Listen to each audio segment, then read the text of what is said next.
Maryellen, would you like to introduce yourself? Sure. So I'm Maryellen, and I own a healing center in Lusby, Maryland. It's called Infinity Healing.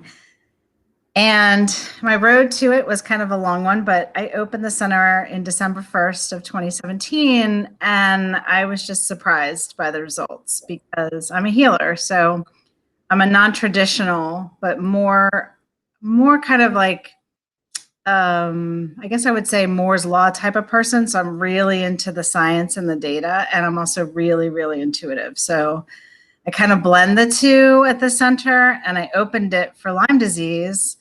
And then I saw these results and I was like, okay, where is this coming from? So you wanted to talk about frequency medicine. I think that's a lot of what people are interested in. So this is kind of the beginning of frequency medicine.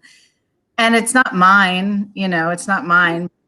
What I found at the center is probably nowhere else in the world right now because the results we get are profound for people.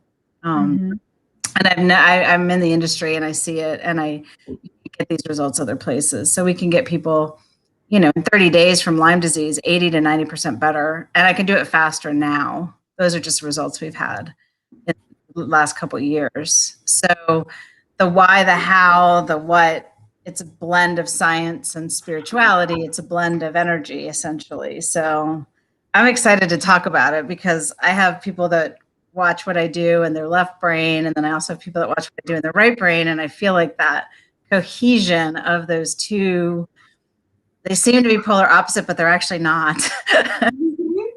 Absolutely. No, I love the way that you just kind of put that, because what's amazing is like that actually describes me as an individual really well too. Like, people often assume because of my artistic abilities that I'm like a strictly right brain person. But anytime I've ever taken a test on that, or even just in my own self-awareness, I am aware that I'm actually very much down the middle. Like, as much as I am as a creative, I am also a logical person, or I practice creativity and logic, and they marry very well. And I love that you like talked about the spirituality and then science also blending, because as an artist, one of my main themes or like realizations for myself in my work is that I blend often religion, spirituality, and science, because I actually think they're all the same thing.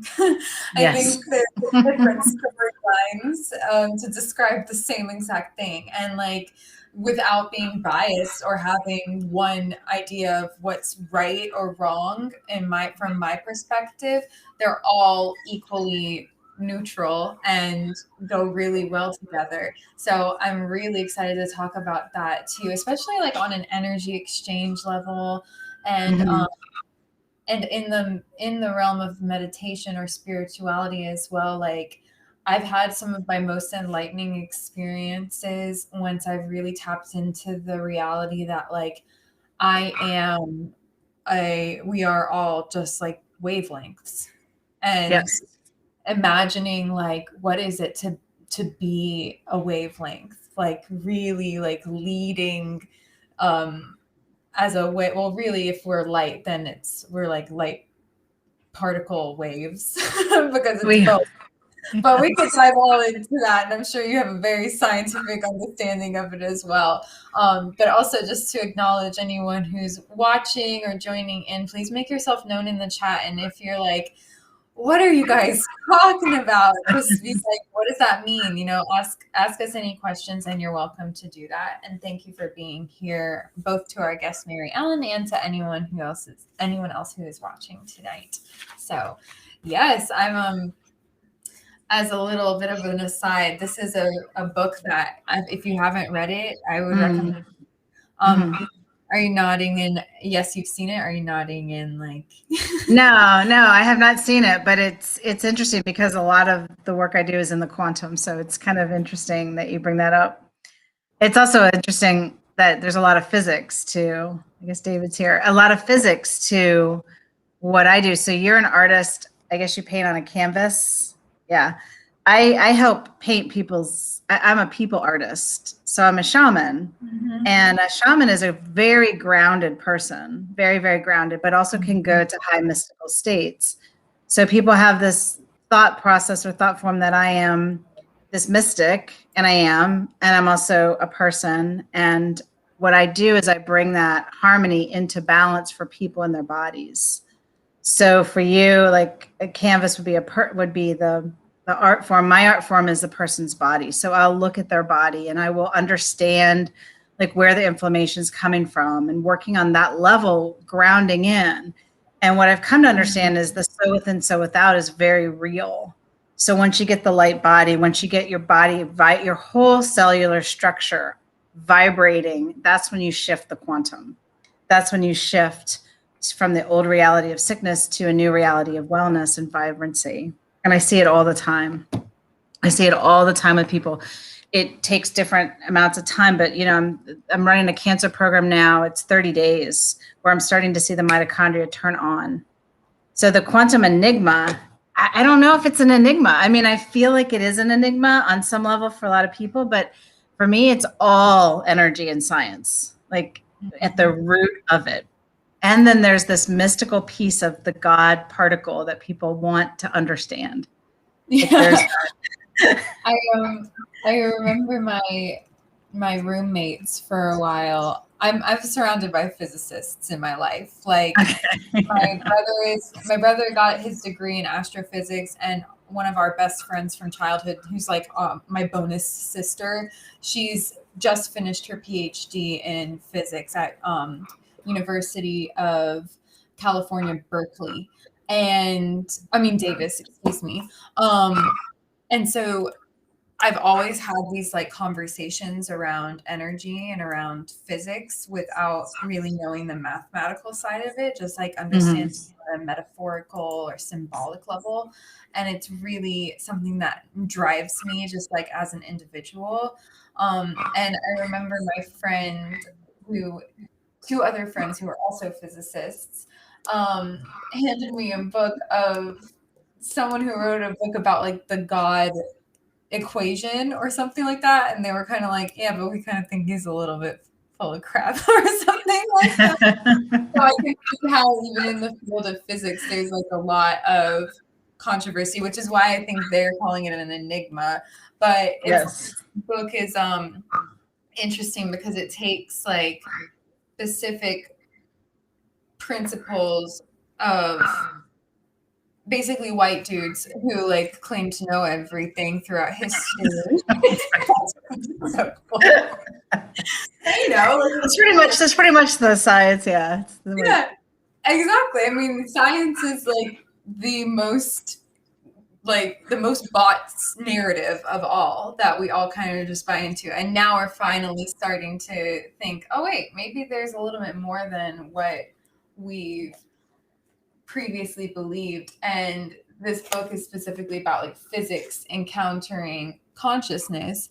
And so that's why I think they're thinking of it as an enigma, but really it's a lot more magical than I think people are accustomed to buying into or wanting to believe. And that's where like shamans will come into play, because you are a very grounded person who's in tune with the mystical and the magical, and magic is all around us. Like the fact that we're alive is really like a magical thing. So I'm all about bringing that to light, and I just so happen to do that through my art. But there's a lot of ways to do it. Fascinated with meeting other people who are driven by that as well. And yeah, I do think Ethan says it's very powerful, and he's right about that.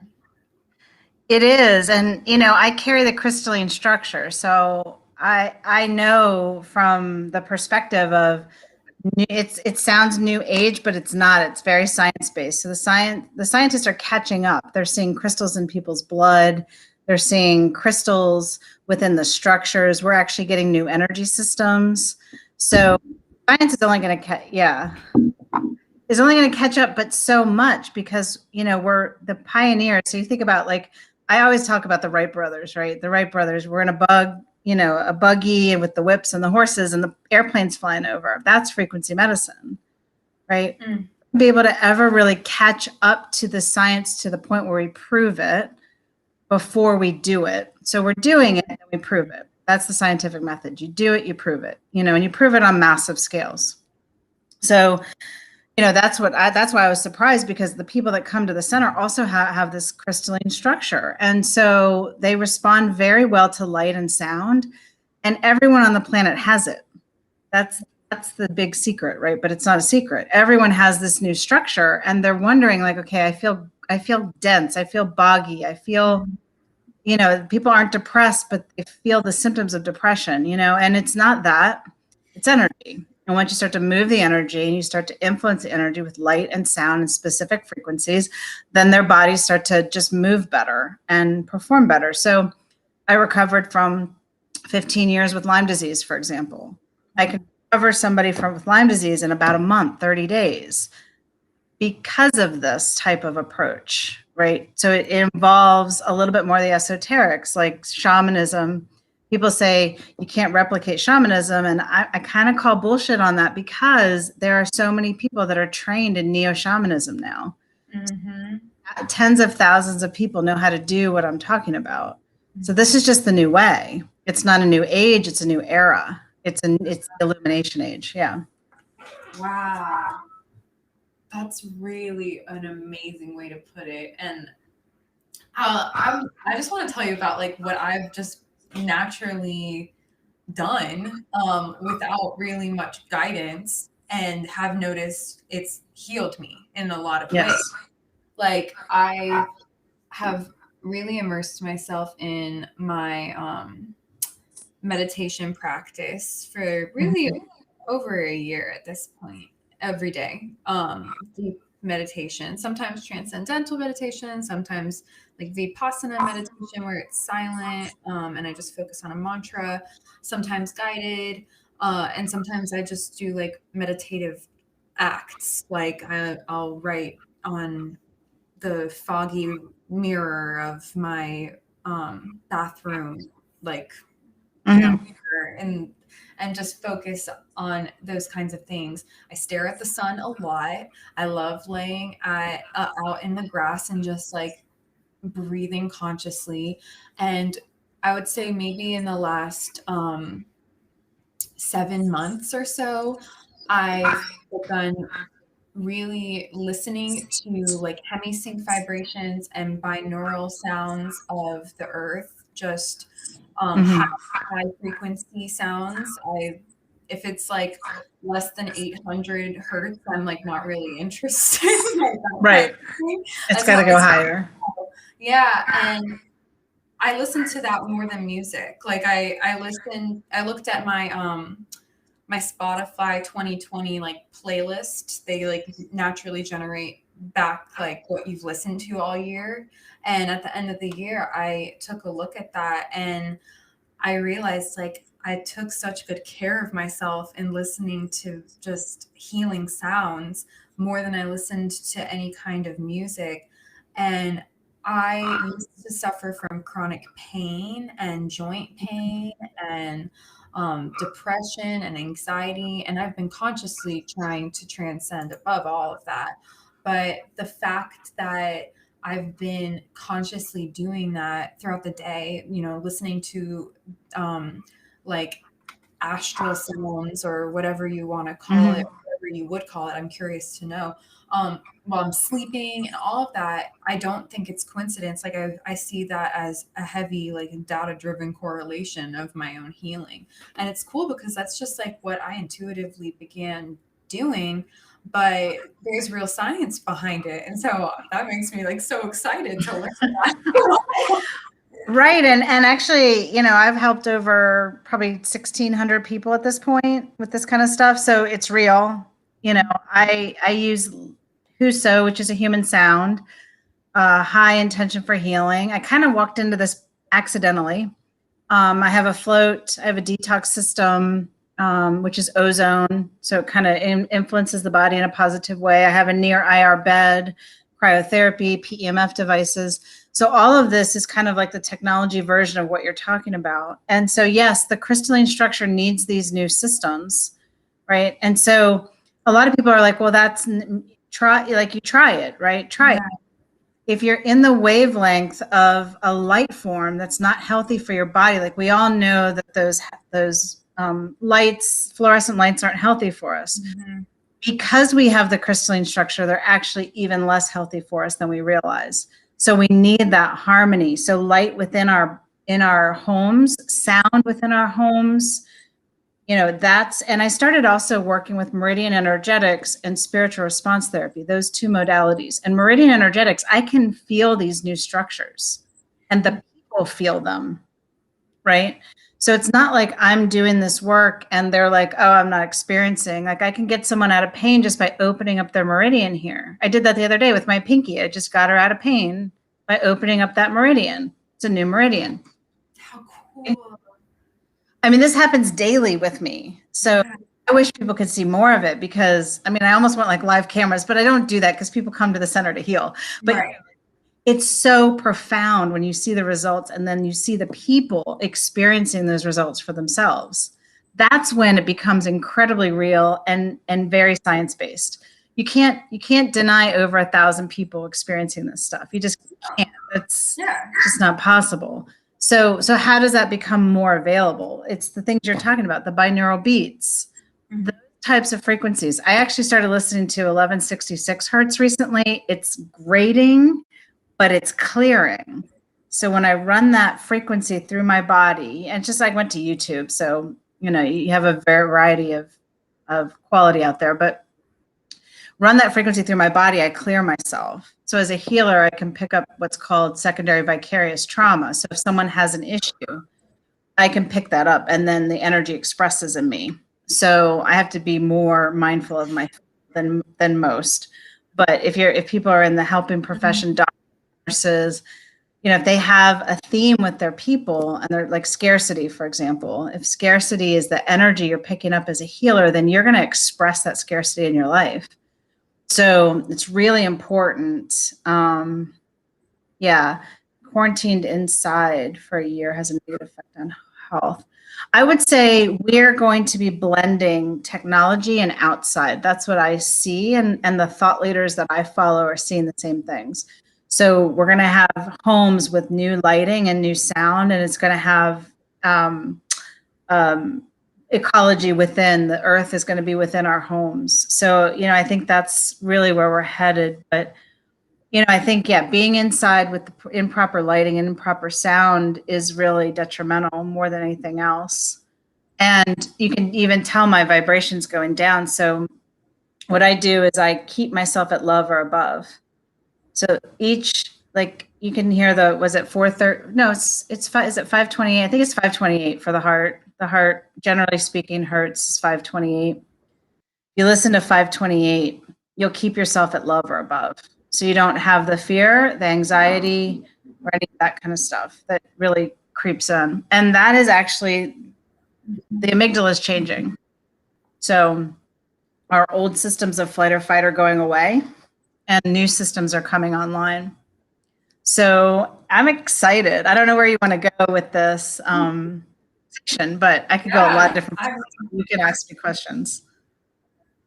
Yeah, I mean, I'm fascinated. And anyone in the audience who has questions, please chime in and ask too. It looks like we have a comment here as well from Robert that it's majority natural light for him. He found his fire, light at night, no fluorescent. Jenny says she can't live with fluorescent light either.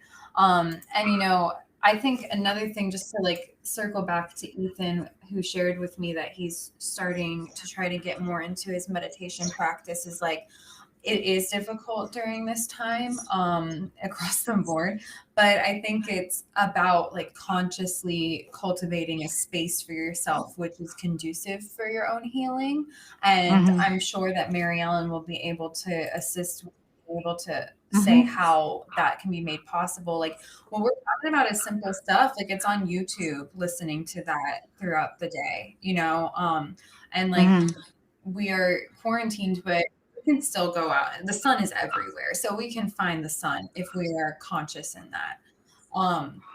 So there are ways to integrate healthy, conscious living without necessarily having like a sound bath, or are some of the things that you had shared as well, which like sounds really cool. And by the way, Maryellen, I'll just say as well that when I go and visit the center, we can put as many live cameras as you want. I'm for that, document the whole thing, broadcast the whole thing. I'm open. Like I'm always here too, but like I want to aid in that as much as possible. And something that I've realized for myself through meditative experience is that my life purpose is to end all cycles of abuse, like to really upheal and upheave all the systems that create those scarcity systems, like you're saying, and reintroduce, not alone, with the collective. As a healer myself, which I'm emerging into understanding that that's something that I really am, and beginning to understand by surrounding myself with other healers who are very powerful in their own ways, and realizing that like it doesn't make me an other. Like it just means that I'm understanding my own powers beyond my creative potential. And you know, healing really begins in each and every home. Like ending violence in all levels begins in the home, and that homes us, which is our body. And I've learned that for myself by healing myself, just, you know, by doing what intuitively I knew I needed to do, and knowing how to do that for myself now. I'm like, oh my God, we can all heal. Like we can introduce entirely new systems of healing. And it's going to require like a real upheaval of all of these systems of violence, which have been so pervasive all throughout the world. But it's changing, you know, it really is. And we are the light changing it. We are. And, you know, I used to think about why do healers like myself exist? Well, number one, we're going to be moving to collaborative healing. We're going to be healing each other more and more. And we already are. But I would say now is the time for the records to close. So if anyone's, you know, watching this and they're into the Akashic records, I would recommend not exploring them too heavily. I would recommend healing them. I would recommend moving through them, making sure those energies are all clear and clean, and then just closing the records. Because a lot of what I found in my healing work, especially going into people with Lyme disease or going into people with cancer, going into their fields, because, you know, I'm working in their field, right? Their field carries imprints. Each one of us has imprints in our field, and some of them are from other lifetimes. And so when you go in and pull out something from another lifetime, or you, a lot of dreams. So I would also say that, you know, these are protocols I've learned over time. When you open the records, you want to close them. You don't want to leave them open. You don't want to have those discordant energies coming out into people's lives. Those can be very disruptive for healers. And a lot of healers don't know about the records, or they know about them, but they don't know how to work in them. So understanding what they are, how to do it, but it's time for those records to close, because you talk about the cycle of trauma. A lot of it can be found within someone's soul records. And once you clear the trauma and you clear and release the imprint or the energy around that, then that person doesn't feel that anymore. So a lot of times, and then it traces obviously to their childhood, which then the ego does, and the subconscious mind does tend to block that. But when you start to understand energy at that level and clearing and healing it, then you can really start to live more vibrantly. There's dreams being a big part of productive sleep. Yeah, going into your dream state. But I always ask, personally, I ask for my dreams to be light, for them to be happy, for them, you know, a lot of times we work out our subconscious thought forms in our dreams. I ask for mine to be more predictive. I ask for mine to show me the path of my highest destiny. So I make that kind of intention before I go to sleep. So I'm not in a nightmare type of situation. I'm actually I used to wake up with like shock waves of terror, and I don't anymore because I'm not in the records or in that soul aspect. I know it's going a little bit deeper, but when you start to go quantum, you really go quantum. Right? Yeah. Quantum. No, I mean, I'm glad you brought it that. I'm glad you opened up that conversation in that way. And if for people who are listening are just like, I have no idea, like just be open and try to just accept even for a moment of what it is we're talking about long enough to really listen, you know, because we are conditioned to dismiss things that seem extra, what's the word, supernatural or something. But I can say, at least from my own experience, these things are really real. Okay. Yes. And Maryellen is a professional and an expert. So this is a place. Yeah. And also, I think what's important too is that, like, you're not preaching anything. You're sharing data and you're telling us what you've discovered through your scientific, you know, journey. So I'm always skeptical of people who assert that they know everything, but that's not the environment here. So let's, Right. you know, but I've had a recent experience. My first past life regression happened like a couple of weeks ago, and I'm sure that that's one of the reasons why Michael introduced us, because I had shared with him what that was like. And what's fascinating is that 2 nights in a row in my dreams, I like clairvoyantly was in the space of my past life regression. And 2 nights before, I had a very like vivid dream. And then the second night, how do I describe it? I don't remember what happened in the dream, but I knew I went back to that space. And all I remembered was right before I woke up, I was placed back into my body, like an angel placed me back into my body. Yeah. And then that evening, I did a past life regression meditation with some people that I trusted, and um, it was just like the quantum opened, like you said, and that's what Yeah. we actively, as a collective, the people in the meditation, we did that on purpose. You know, we envisioned the earth and the light, the stars around the top of the earth spiraling and opening a wave of light through the earth, and the core of the earth beaming another light beam out.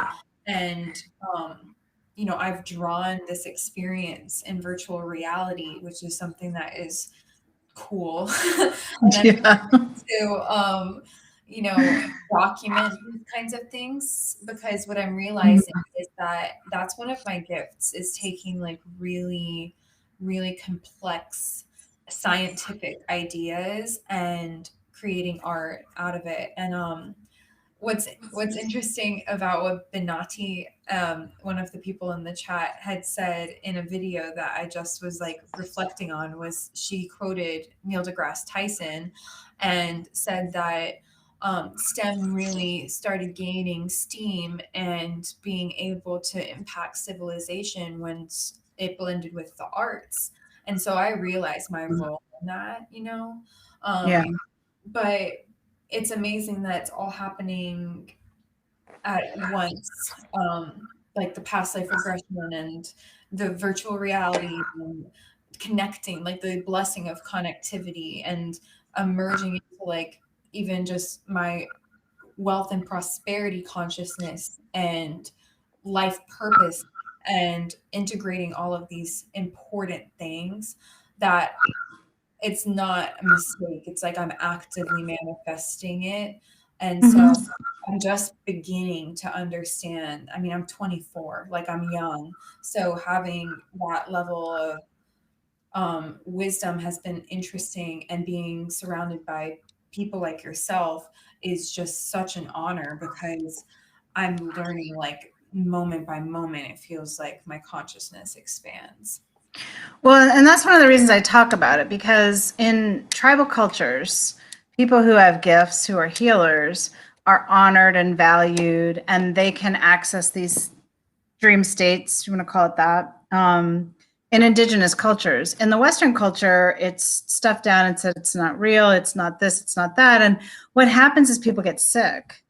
The healers get sick. And so the reason I talk about it is to support the younger healers, but also everything I've learned through data. So I went to BioCybernaut, which is a neurofeedback facility in Sedona. And day 2, the trainer looked at me and says, "Do you know you have angel patterns in your brainwaves?" And I said, "No, I didn't know that." Right. So my brainwaves show this, that I can access the seen and the unseen. And so then I started going in and practicing with it and starting to do some of that kind of work. And as I did that, my brainwaves showed the response. So I got a fly, fix, fly experience with BioCybernaut. And then it explained there were things that were happening to me. Yeah, those experiences sound very intense. Yeah, you can answer that question, or I might answer the question, but the dream states are very real and they help you process things, but you don't have to process them in a multidimensional state, because you want to be living in one dimension. You want to actually creating and then living, creating and living. So it's kind of not the best, I would say, to be creating in these huge states and living in a different state. Mm-hmm. That's why I always go back to the physical body. The physical body always informs us and teaches us about our lives. And then I open to whatever comes my way. I'm 48. I learned this. I woke up when I was about 43, 44. And what I've come to understand is there's a lot of science. So through the Four Winds Society, the training I went to, they've trained over 10,000. Dr. Vialdo has trained over 10,000, 15,000, probably 20,000 people at this point. I don't really know. And when I went into his program, all of what he talks about, all of what I'm talking about is science-based. Mm-hmm. Science-based. So remote healing, science-based. Mm-hmm. There have been 30 to 40 year long studies done in this kind of work. Mm-hmm. Not studies done by a particular university or particular financial interest. There was one study that was open to the entire scientific community, remote healing. So it's really important that people understand that this is the new way and it's science-based. And the more people embrace it, like, the book Who Moved My Cheese, you can be the early adopter or you can be the one that's not. And I know where I recommend, I think there's a lot of information out there for people to research. You can research Dr. Joe Dispenza's work. You can, The Biology of Belief.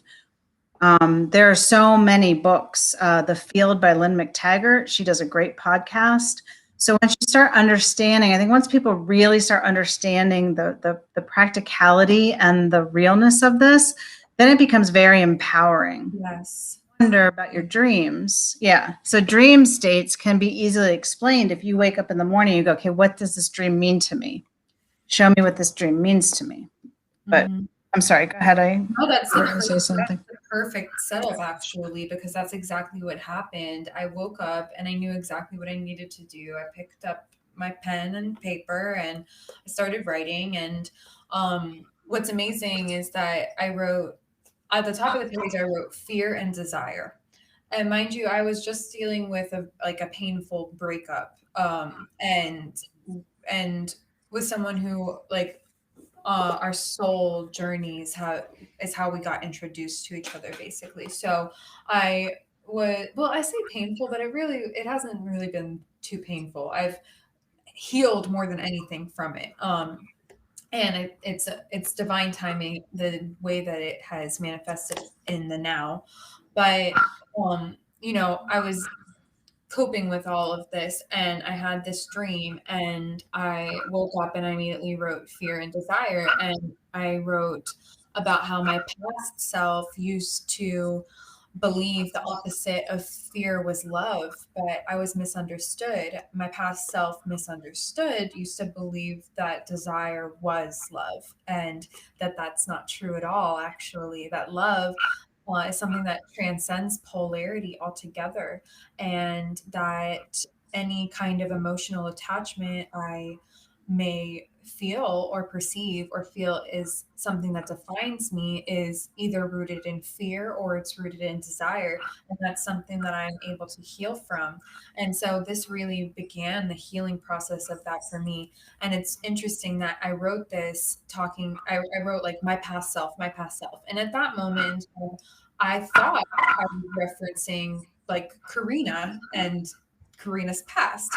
What I realized was not the case. Was that I in the evening did this past life regression and witnessed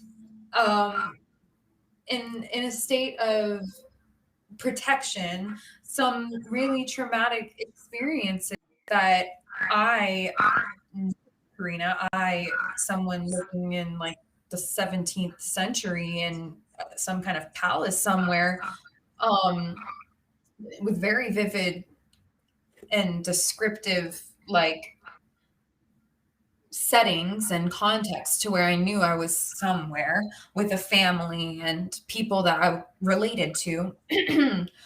That, you know, I basically what I witnessed was I had an interracial love, which was very much, what's the word, forbidden. And it it ended in something very traumatic, and I was directly asked to oppress this man, and I refused. And that was the first time, I think, that in my karmic cycle I broke a cycle of oppression. What fascinated me was that in this experience, I was a writer. Like that was what I did. And so it amazed me that I'm a writer now too, but as an art form, but that's the medium which unlocked the truth to me. And so it's interesting because to really directly answer the question, like, do I think that the dreams give me answers to the challenges I was facing? Not necessarily. Like, I don't think the dream directly delivered that, but I was able to tap into my higher self and specifically ask for my spirit to open myself up to releasing all emotional attachment. And because I set that intention, I was able to do that, and I've been able to heal from that.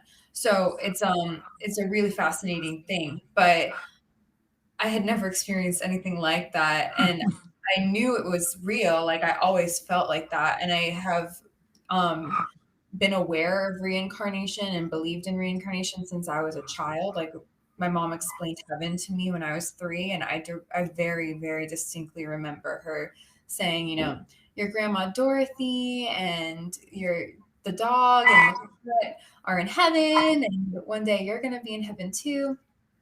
And I was just like, and then I'll be born again. Like, I'm not going to deny it. But hopefully that kind of gives some context to that answer. And yeah. Well, and I think it brings people a lot of peace, knowing number one, sometimes those lifetimes create imprints. And that was part of my training, you know, finding the imprints and helping people clear the imprint, which is in SRT, that would be the energy that you attach to the experience. So if someone has a lifetime, for example, and they don't attach any negative energy to that experience, it doesn't create an imprint in this lifetime.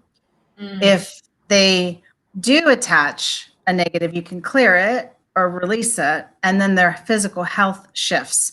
So when we think about our body as a field, and we're, you know, within the construct of a field, if we're carrying something that's denser or darker within our field, the key is to pinpoint what that is and when it's from, and heal it, release it, clear it.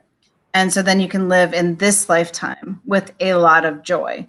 So the peace comes from being so aligned to what you're supposed to be doing. So for me, being a transformational healer was something that I've kind of had a little bit of resistance to over the years because, yeah, I'm older and wasn't cultured. I used to work for the Navy, for example.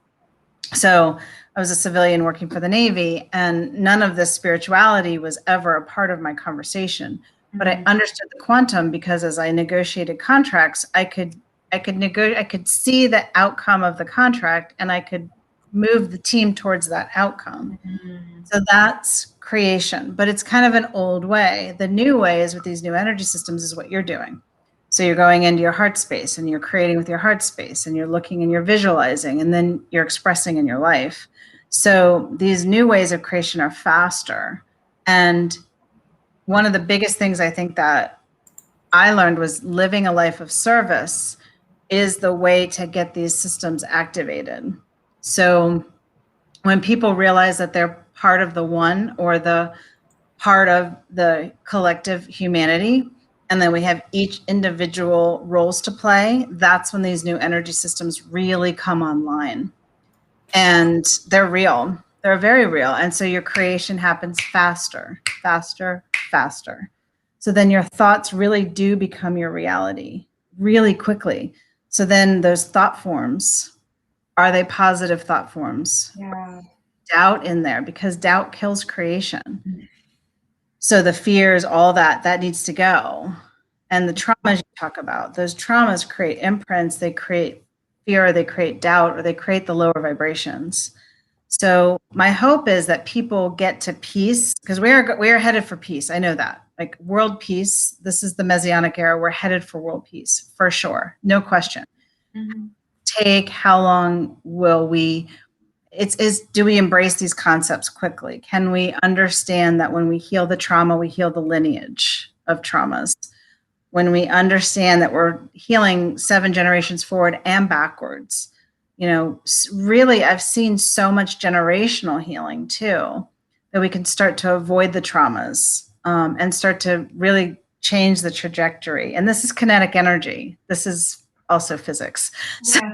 So, object in motion stays in motion. If you have a trauma within the lineage, abuse, verbal abuse, physical abuse, sexual abuse, whatever the abuse is, it tends to be carried through the lineage. Once you heal it, the lineage shifts.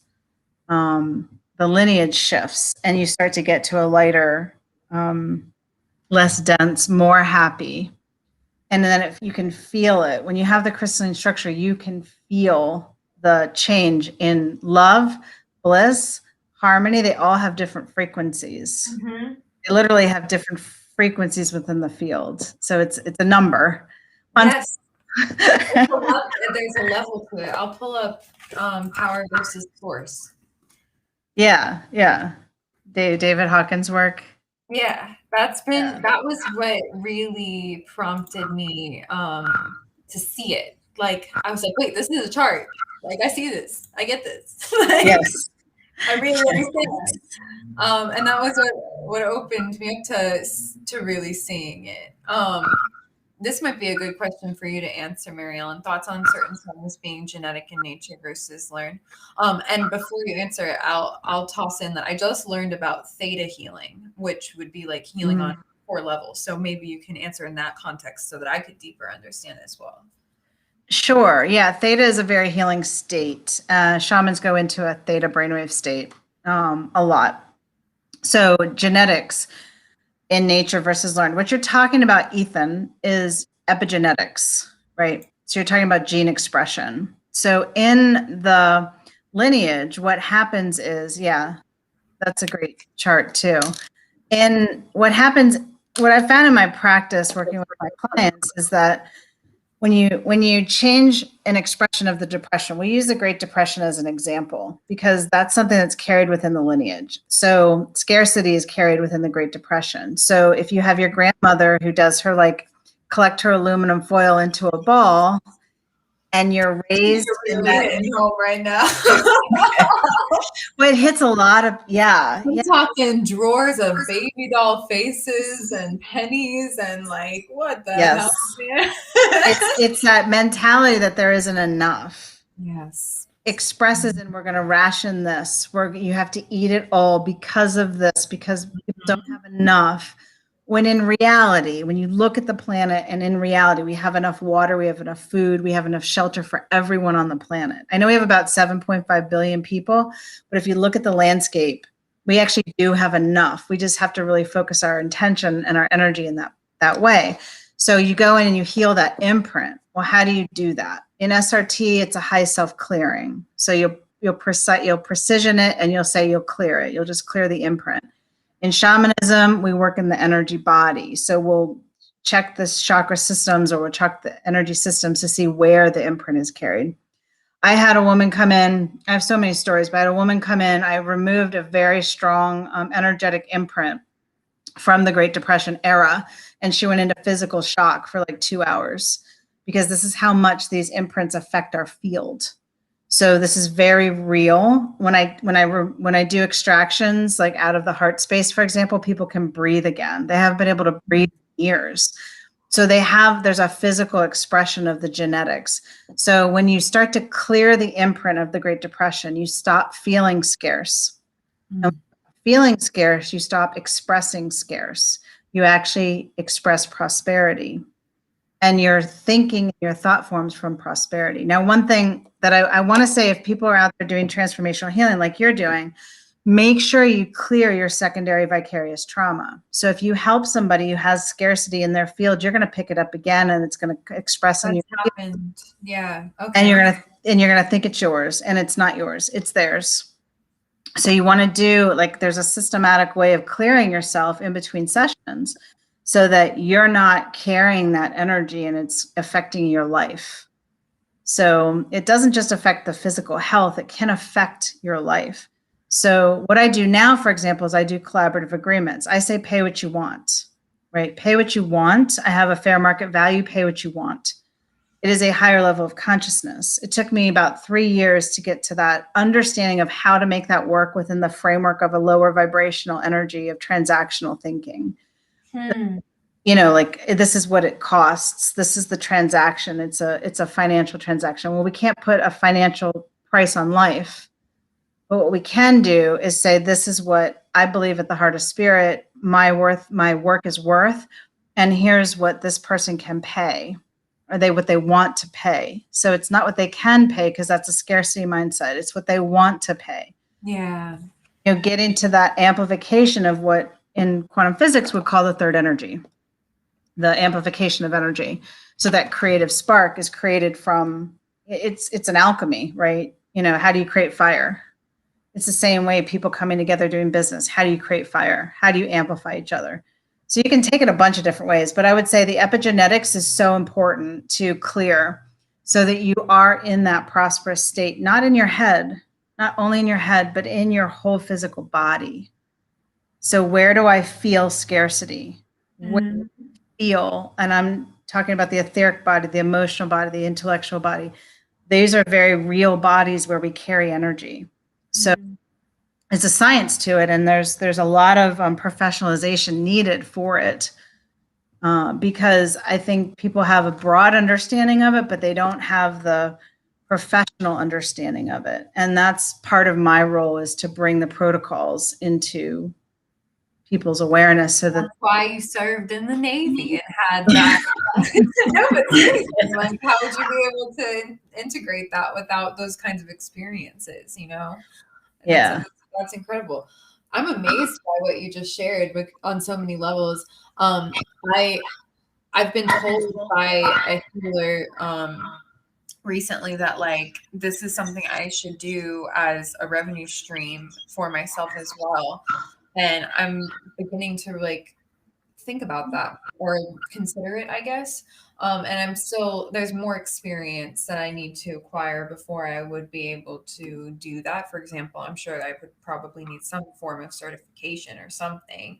Or maybe I don't, but regardless, there's a lot of personal work still in terms of learning how to not, to really divinely protect myself, like you had mentioned, and not allowing any kind of other people's scarcity to impact me negatively or really at all. but I'm interested in it, and I'm not really in it for that reason necessarily, but if it can help me, carry out my life purpose, then it's something I would do. But, in terms of like abundance and the planet and healing the planet entirely, I'm completely in alignment with you on that, and have and understand the truth in what you just shared, because we have also been sold these narratives of scarcity around planetary functioning, and ideas that like there's not enough time, or there's not enough resources, or there's not enough anything to not explode basically, or implode. And it's just not true. Like, we actually have everything in our power right now today to implement systems of healing and resources on this planet to actually make like the rainforest thrive more than it was to begin with. It just requires us to work together, and in such a literal sense of like, I'm reading. Michael had recommended to me The Soul of Money by Lynn Twist. Are you familiar with it? Yeah. Yeah. Yeah. I'm pretty sure I recommended that to him. Really? Oh, that's It was amazing. recommended by someone else to me, so I love it. It's just I love that. See, Yeah. by like the transitive property, you recommended me this book. So thank you. Well, yeah, and it was from someone else, so right. So it's a matter of It's collective, exactly. Yeah. But that's incredible. And it exactly talked about what you talked about in terms of indigenous cultures. And I just got to the part in the audiobook where she was or whoever the narrator is was reading out aloud the story of the indigenous prophecy of the Candor and the eagle civilizations. And the eagle represents STEM and all science and our technology culture in the Western world, which has ruled us for so long. And the Candor is the people of indigenous cultures, like in the rainforest or in Ecuador, who had up until this author's experience with her team of people, had never been in contact with the Western world. But the prophecy basically says that at the fifth, I think it was fifth or maybe fourth marking of like 500 years, the Candor and the eagle are going to unite and work together, like you were saying, for world peace and to create in all reality. And it's amazing because like we are called to do it. It's not even necessary. It's conscious, but it's just the natural evolution. And that's what is happening. Jen, the name of the book is The Soul of Money. And you should definitely, it's on Audible. It's like 9 hours long or something. I just started it last week and I'm about to end it tonight. It's that good. Like, it's a very, very interesting. Well, right. And people in the spiritual community say money's going away, and it will at some point, but we can't move from a transactional, world economy to a collaborative seventh order consciousness level economy without some set points and some way of making those transitions. So, for example, the collaborative agreements I have now, we say, this is what I'm going to do. This is what you're going to do. Here's what I'm providing. Here's what we're working together. And we track it at the heart of spirit. So it's at the highest level of truth. And then we come together and have those agreements. And what I find is, like for cancer, for example, people who have cancer, one of the first things that they do is they are afraid, because I didn't have cancer, a little bit talking to people. They're afraid that they're going to go bankrupt. Well, that puts them into a fear state, lowers the system, and then puts them on a trajectory of sickness. The path of wellness is to empower the person, to collaborate with them, to say, okay, I'm a healer, right? I'm a healer, professional healer. you are the person that needs to be healed, but I'm not going to heal you. We're going to do this together. And so when that moment sparks, what the mitochondria turns on, is usually when that person is taking ownership of their health. And when they take ownership of their health, along with the light and the sound and all the other things that influence the body positively, detoxing, all that climate change, then they start to actually heal. And that's actually how we're going to live to 150, 200. Our physical bodies are vibrating at a higher frequency. So I think you nailed it when you said it's evolution. It doesn't matter what people think about this. Right. It will be what it is. Mm-hmm. Evolution. You either evolve or you don't. Mm-hmm. And you either embrace it or you don't, and you live in fear of it. But guess what? The fear is the thing that quite literally will kill you. Like, it's ironic, isn't it? It is. Oh, I know. Well, and for shamans like myself, I've had so many near-death experiences that I really know what it's about to be alive. Yeah. I really I have blood clot the size of a tennis ball in my neck. I've had 3 ports. I was almost in a wheelchair, and I've not only recovered my body, but my body is vital. It operates really, really well now. Wow. So, that's why I'm a physical body healer. I went through and learned that through suffering, right? So the joy is now I'm helping people recover from cancer. That's learning through joy. Mm-hmm.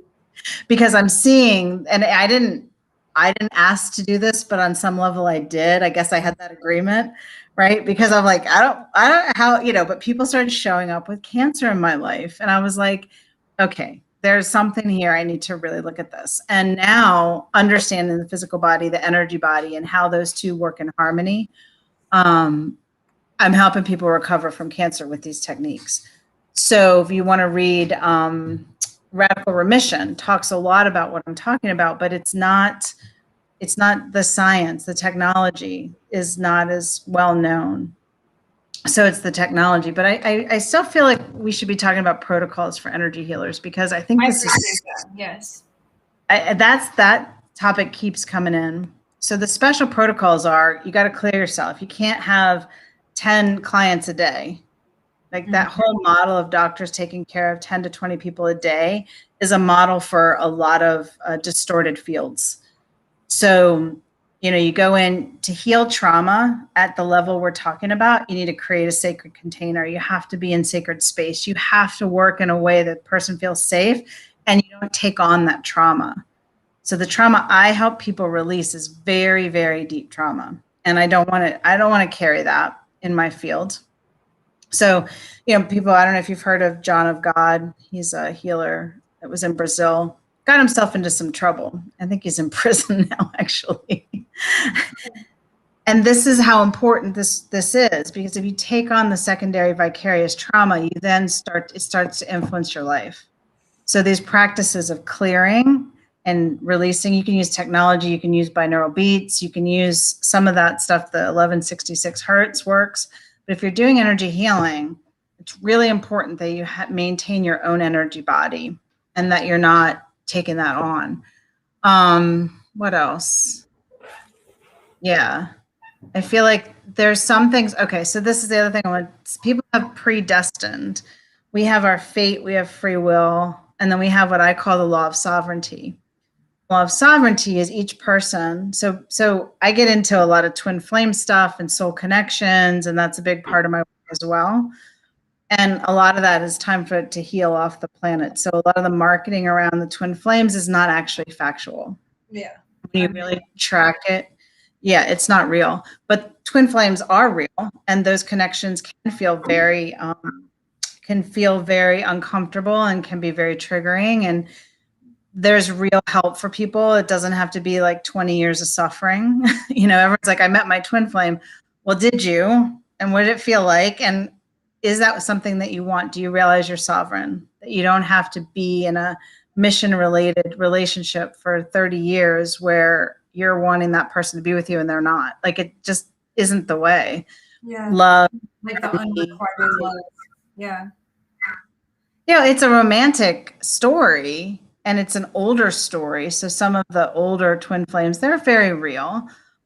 and it's not the way forward. So we're transmuting all that. So closing the records on those and transmuting those relationships to a sovereignty. So having a crystalline structure where both people are fully in their choice. And I know a lot of what I'm talking about might be unfamiliar to a lot of people watching this, but if you start to look at the communities across the board and you start to understand the energy of it, and then you can kind of pinpoint for yourself, you go inside into your heart space and say, okay, what is this to me? Is this real to me? That will inform. The heart space is really where most of the positive energy around your life is actually connected within. So you talk about the meditations, going into your heart space and meditating and looking in that space. Drumvalo Mezelchek has a really good one for people who are just starting out, heart-centered meditations. It's on a CD. So his book is called, I think, The Sacred Heart. I think it's called that. It's an older one, but it's really good. You can start to really, what's that? I'm looking up right now and I see it. Yeah.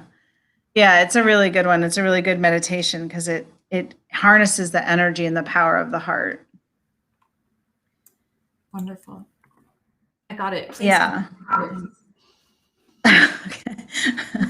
Well, I think part of my job is to instantiate the crystalline structure, which is why I talk about it so much. The crystalline structure is real for everybody. Every single person on the planet has it. And over the last 3 years, I've been receiving what's called the illumination rites. And so working with people, I've been passing them about to 20 people. These are new shamanic rites. And it's all part of imbuing people with the energies and the inspiration and the hope within their structure. Yeah, these are new shamanic rites. There's the crystal rites, the diamond rites, the fleur-de-lis, and la luce. That's the first series. And then the next series is the eternity rites. And then the following series is El Amor. And as I pass them, I've been passing them for the last 3 years. People feel them, they use them, they change their lives with them. They're very, very real. And so I'd encourage people to, number one, know there's so much hope, like for this world. We are in the illumination age. We are.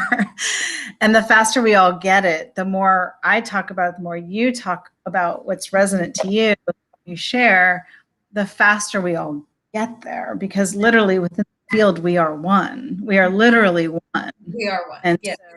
Yeah, we really are. We step out of I entirely. Like, and that's the importance of surrounding ourselves with individuals who are also on a path toward healing, because like you said, it can we feel what other people feel, and whenever a person is not in a healing state, it can impact us. But what's beautiful is that once we surround ourselves with other people who are healing, it actually heals everyone.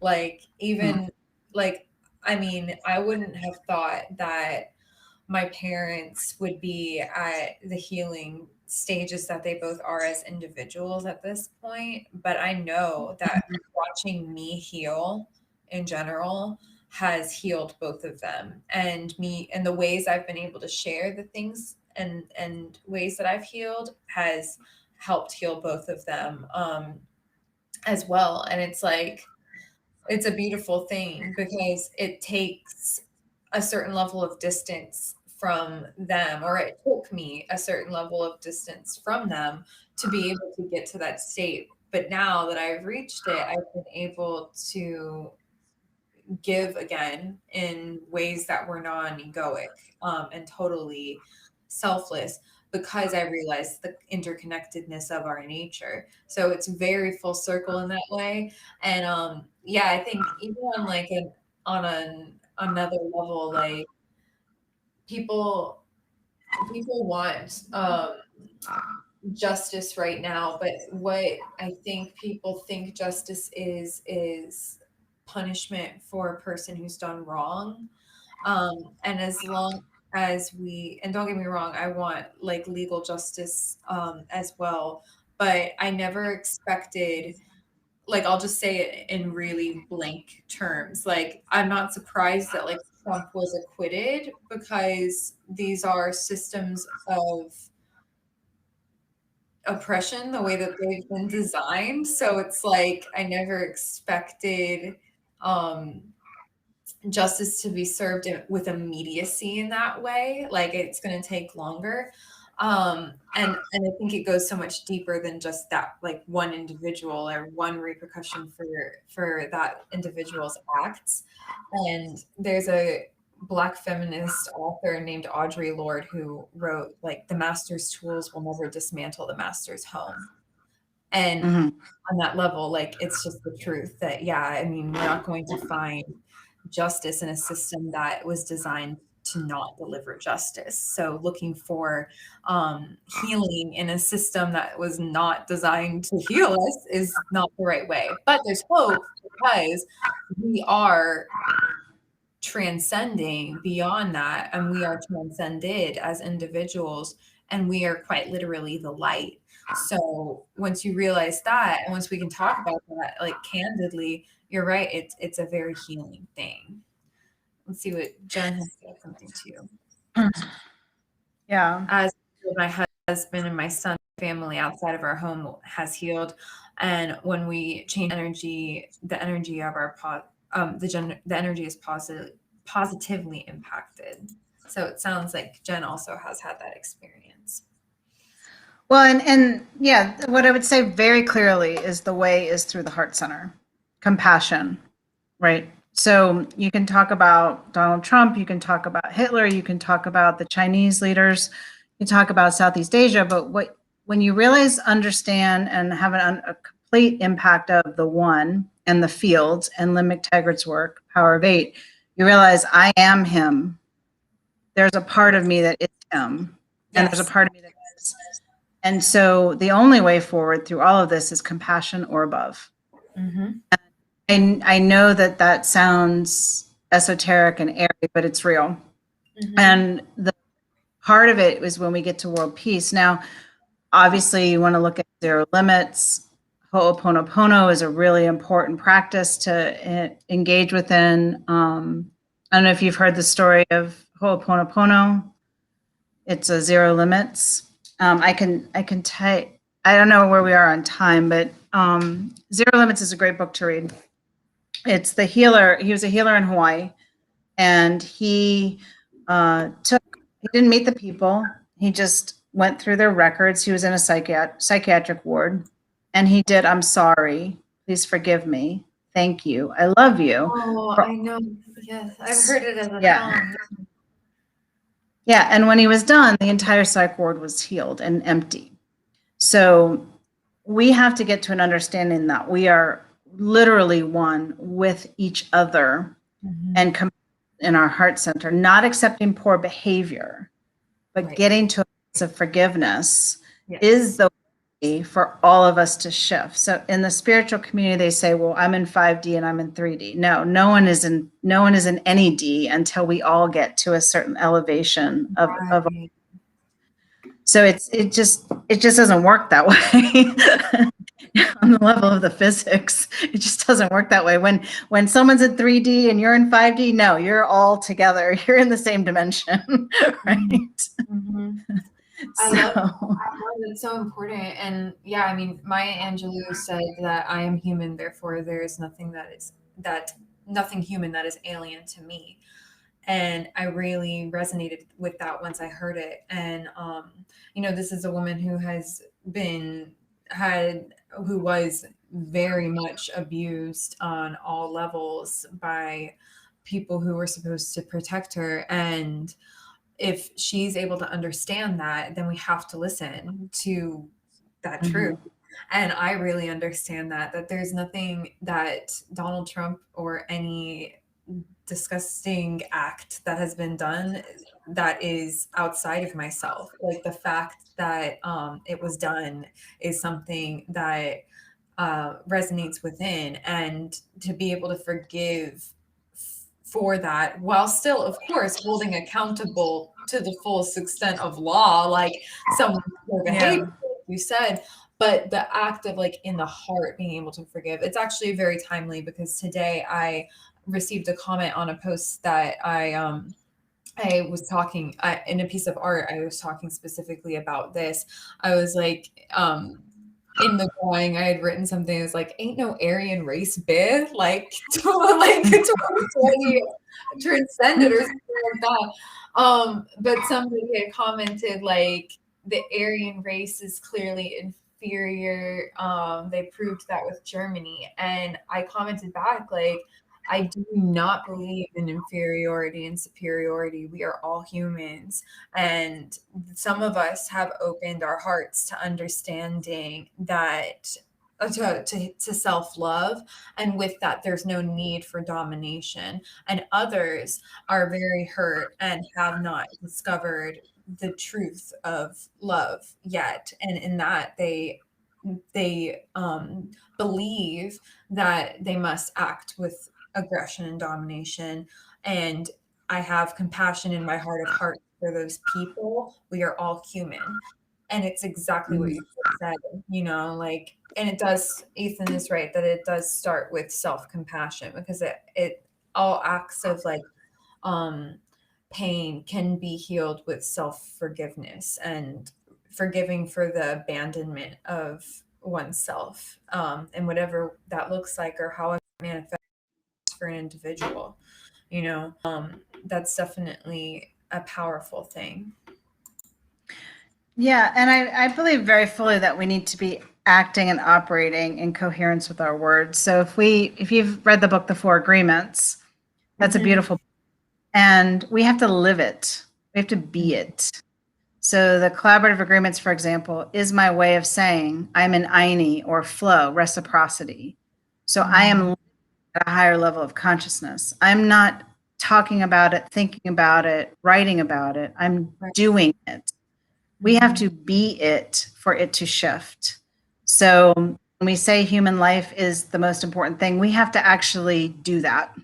This is the grounded part of me that's very clear that we have an imperative as a collective to say, no, we're going to do this. We're not going to stay human life.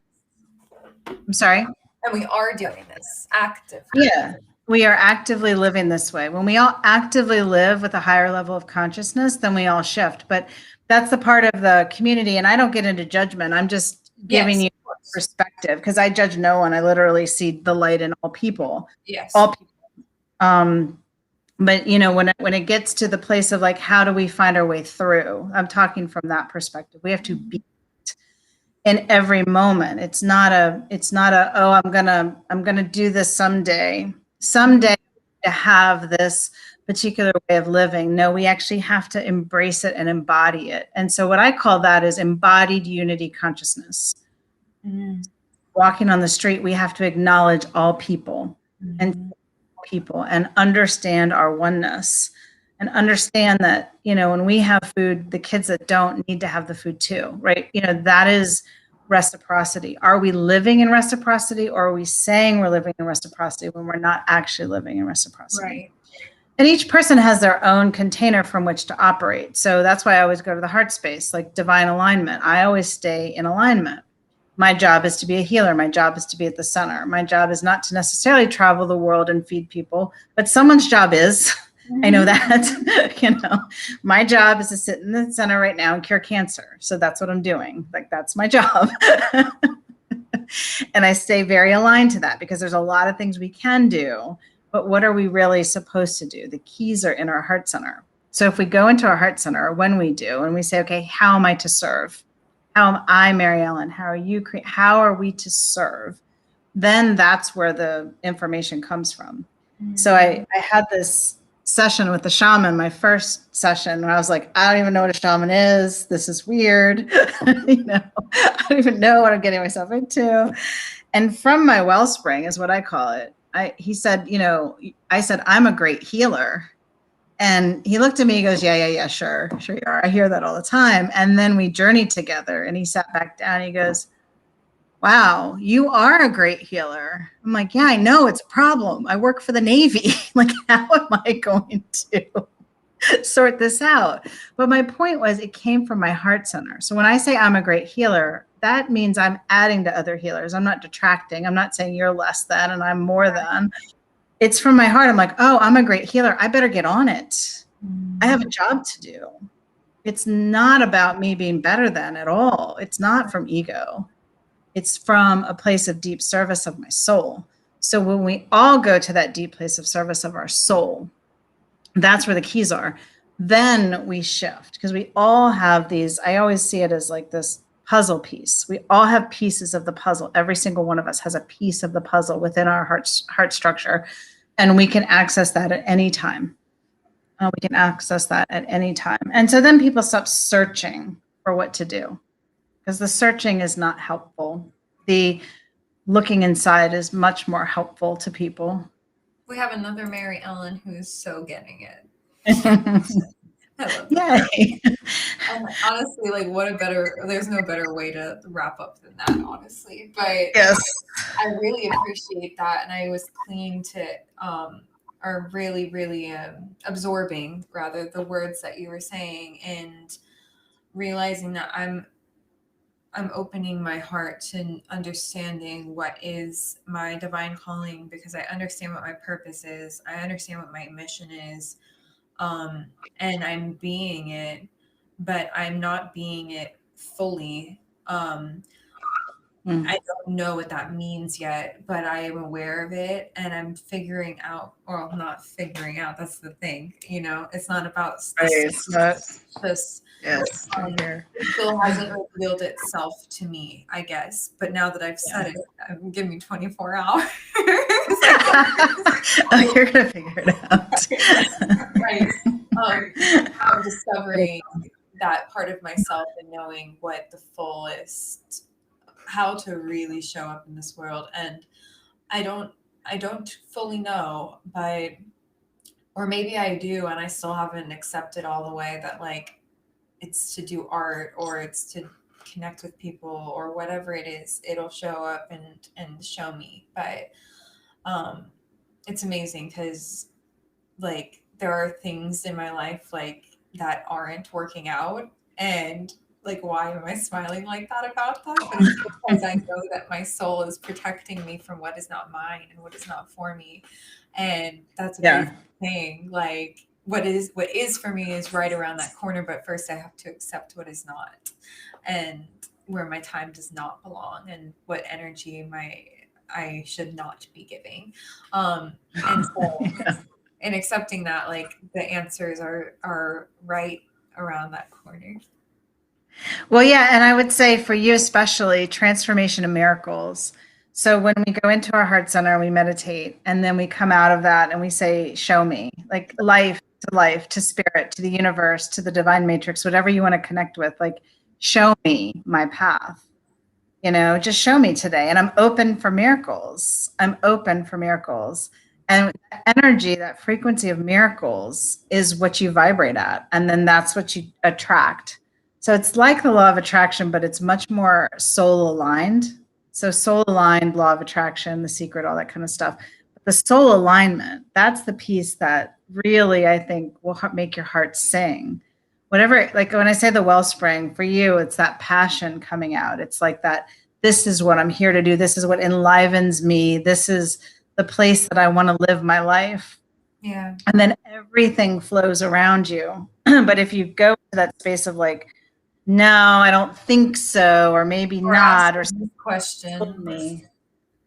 I truly know. I mean, yes. Yeah. Yes. Yes, I'm a healer. Yes, I know. Yes. And it's no judgment on you, because that question has presented itself in my voice as well. But in this healing space, and this fully enlightened and aligned space, yes, you can truly know. And that's I think for me has always been the hang up, because there's and it's so great, because just two lives ago this came up. But realizing, like, my passions are many, and there's a quote that I love by Dorthy, which is, painting is an infinitely minute part of my personality.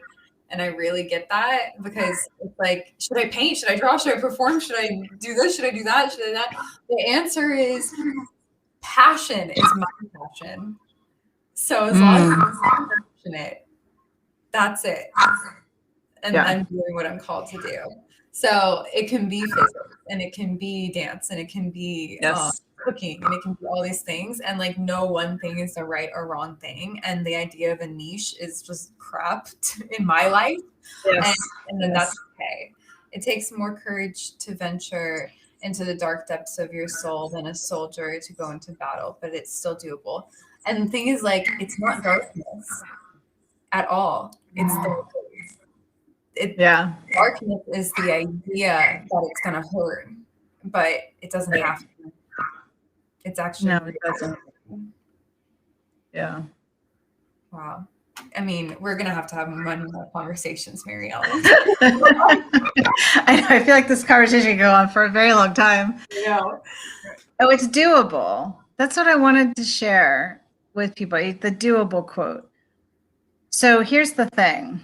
Here's the biggest thing, is that every single person can do this. Every human being on the planet can do what we're talking about. It is not something that you need to reach transcendental states to get to. It is not something that you need to be, going to thousands of dollars of retreats or searching outside. It's something you can all do yourself. Now, why do healers exist? Because we all have blind spots. We have hidden spots. We have things that need to be looked at. So, I still advocate. Obviously, I'm a healer. So I'm like, that was part of my journey. I was like, why do I exist in this world for this? Oh, okay. Because people need help. They need the tools. They need the techniques. And I know that they can do it themselves. So, yeah, it's doable. It's doable. It really is. Beautiful. Wonderful. Thank you. Just thank you so much. Yes, let's end it there for tonight, but let's revisit the conversation soon. Does that sound good? Okay. Yeah, sounds great. Everyone, with your insights and questions along this conversation, genuinely thank you as well, because it definitely made it possible. So much appreciated. Yes, this has been a lot of fun. Thank you. Thank you for having me. I appreciate it.